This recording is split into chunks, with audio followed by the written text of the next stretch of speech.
रही है NMF news. मैं आपके साथ शबनम।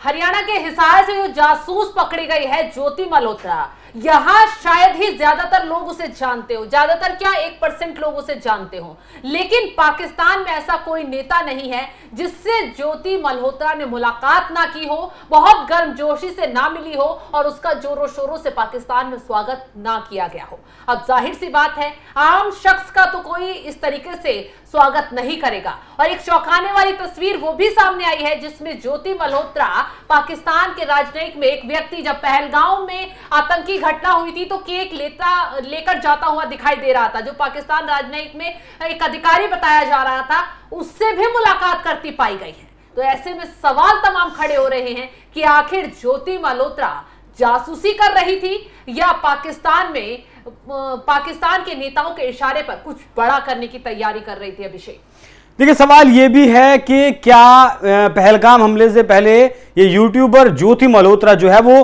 पहलगाम में गई थी। हाँ। क्योंकि ऐसे तार जुड़ रहे हैं और जिस व्यक्ति की आपने बात की, देखिए उससे पहले कहानी समझिए। हाँ। 22 तारीख में पहलगाम का हमला होता है, 23 तारीख में पाकिस्तान के उच्चायोग में एक केक लेकर जाता हुआ एक बंदा दिखता है। हाँ। वो जो बंदा है उसके साथ इन मोहतरमा के शारीरिक संबंध बताए जाते हैं। हाँ। कि मतलब शादी भी शायद की थी उसकी, एक शादी पाकिस्तान में भी हुई थी और एक थ्योरी ये भी निकल कर आई कि उसकी जो पाकिस्तान में पत्नी थी उसने भी इसे कहा था कि हमारे यहाँ तो ये चलता है, तुम भी शादी कर सकती हो। मतलब जिस्मानी रिश्ते भी उस आदमी के साथ इसके थे। अब बात करते हैं दानिश की, जो जिसे जिसे यहाँ की एम्बेसी से, भारत की एम्बेसी से भगाया गया। उसके ऊपर आरोप लगे कि वो यहाँ यहाँ की खुफिया रिपोर्ट्स पाकिस्तान लेकर भेज रहा था, इसलिए उसे 24 घंटे में तत्काल प्रभाव से हिंदुस्तान से निकाल दिया गया। जब उसे निकाला गया तब फिर इस मामले में छानबीन की गई कि भाई ये एम्बेसी में आदमी रहता है, अगर ये रिपोर्ट्स लीक करके पाकिस्तान भेज रहा है तो किसके थ्रू ये भेज रहा है, कैसे इसका जो नेक्सस है वो बस्ट किया जाए। वो बस्ट किया भी। 2 लोग पंजाब से पकड़े गए, एक जैसलमेर से पकड़ा गया, 2 लोग हरियाणा से पकड़े गए और मलेरकोटला पंजाब से भी 2 लोग पकड़े गए हैं। मलेरकोटला पंजाब की जो जगह है वहां से जो 2 लोग पकड़े गए हैं वो अहम इसलिए ज्यादा हो जाते हैं क्योंकि मलेरकोटला पाकिस्तान का जो बॉर्डर है उससे लगभग 35-40 किलोमीटर दूर है और वही रास्ता है जब सेना का डिप्लॉयमेंट होता है या फिर हथियार जाते हैं, जो भी कुछ होते हैं, उस मलेरकोटला से होते हुए ही सारा डिप्लॉयमेंट होता है। उस चीज की जानकारी दी जाती थी। अच्छा, ये 7 लोग शबनम पकड़े गए हैं। हाँ। आपको हैरानी होगी, आप भी ये सोचेंगी कि इंसान के जमीर की कोई कीमत रह भी गई है नहीं। इसके साथ एक जो गजाला पकड़ी गई है उसके बारे में ऐसा कहा गया कि फाइनेंशियली वो तलाकशुदा है, फाइनेंशियली वो थोड़ा कमजोर थी, इन लोगों से संपर्क हुआ तो उसने भी तस्वीरें लीक की, कुछ जानकारियां साझा की और उसे पता है आपको कितने पैसे मिले? कितने? मात्र 30,000 रुपए। तो 30,000 के ऊपर उसने अपने देश की सुरक्षा को निशाने पर लगा दिया। नहीं, उन 30,000 में से भी उसके नीचे जो 7-8 लोग थे उन्हें बांटे हैं उसने। किसी को 2,000, किसी को 4,000, किसी को 699, किसी को 999, किसी को 1299। इस तरीके से उसके पास क्या बचा? वही 2-4 हजार रुपए।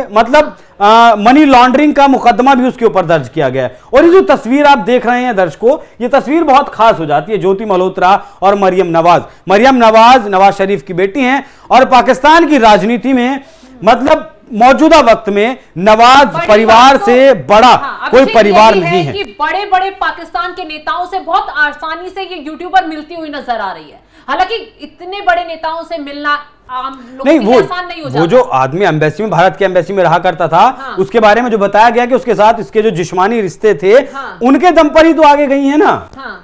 वहां से फिर फंड्स होते थे, इसकी फंडिंग की भी सारी जांच चल रही है और इसने कबूला है कि ये पाकिस्तान तो गई है। हाँ। वहां जाकर इसने जानकारियां भी दी हैं। क्या क्या जानकारियां दी हैं वो तो हम YouTube चैनल पर बकायदा वीडियो पड़ी हुई है। वो तो जब वो गई है पाकिस्तान, वो पाकिस्तान जब गई है तब की वीडियो है। यासीन जो है वो पहले जो इन्हीं के गिरोह का जो आदमी है वो पहले 2018 में गया था पाकिस्तान, उसके बाद 2022 में पाकिस्तान गया वो।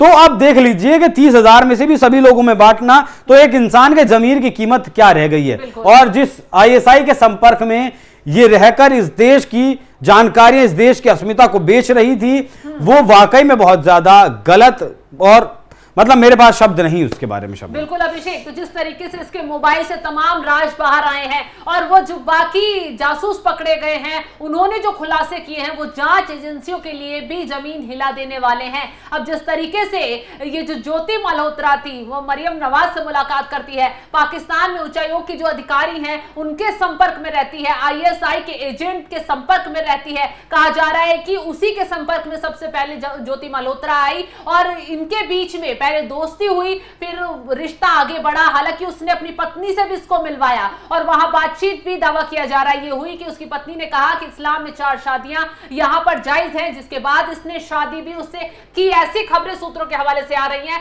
हालांकि अभी तक जांच चल ही रही है, पुष्टि इन बातों की नहीं की गई है, लेकिन जासूसी की खबरें जो जोर पकड़ रही है वो जांच एजेंसी को मिले सबूतों के बाद पकड़ रही है। इसी के साथ जो और भी लोग हैदराबाद को दहलाने के लिए जो आज 2 लोग पकड़े गए हैं, उनके पास बम बनाने का सामान बरामद हुआ है। तो कहीं ना कहीं कहा जा रहा है कि आगे जांच में ज्योति से उनका कनेक्शन तो नहीं था, क्या ये पूरा रैकेट तो तैयार भारत में नहीं हो गया था, इसकी जांच पड़ताल की जा रही है, खंगाला जा रहा है। और अब ज्योति के खिलाफ जो धाराएं दर्ज की गई हैं उससे उसे उम्र कैद भी हो सकती है, ऐसी खबरें सामने आ रही हैं, क्योंकि उसके खिलाफ धारा 152 और आपराधिक गोपनीयता अधिनियम 1923 की धारा 3, 4 और 5 के तहत मामला दर्ज किया गया है। उसका लिखित कबूलनामा भी दर्ज किया गया है। जांच अब आर्थिक क्राइम ब्रांच हिसार को सौंप दी गई है। अब देखना यह होगा कि ज्योति का अगला हश्र क्या होता है और इस मामले में क्या कुछ निकलकर सामने आता है, क्योंकि तस्वीरें बहुत कुछ बयां कर रही हैं। खौफनाक तस्वीरें हैं, ऐसी तस्वीरें हैं जो भारत को दहला कर रख। बिल्कुल एक चीज और जोड़ना चाहूंगा शबनम कि जब पानीपत से नोमान इलाही उसका नाम था उसका, शायद कैराना का, वो जब पकड़ा गया तो उससे पता चला कि 150 और लोगों का इन्होंने गिरोह तैयार किया हुआ है। हाँ। अच्छा, असम की पुलिस ने सेना के साथ मिलकर एक और ऑपरेशन चलाया, ऑपरेशन सिंदूर के बाद, जिसका नाम है ऑपरेशन घोस्ट सिम। हाँ। मतलब ये लोग जो मुलाकात करते थे ना पाकिस्तानी एम्बेसी में, और ये जो लोग जाते थे, इसके बदले में पाकिस्तान के लोग इनसे सिम लिया करते थे। अच्छा।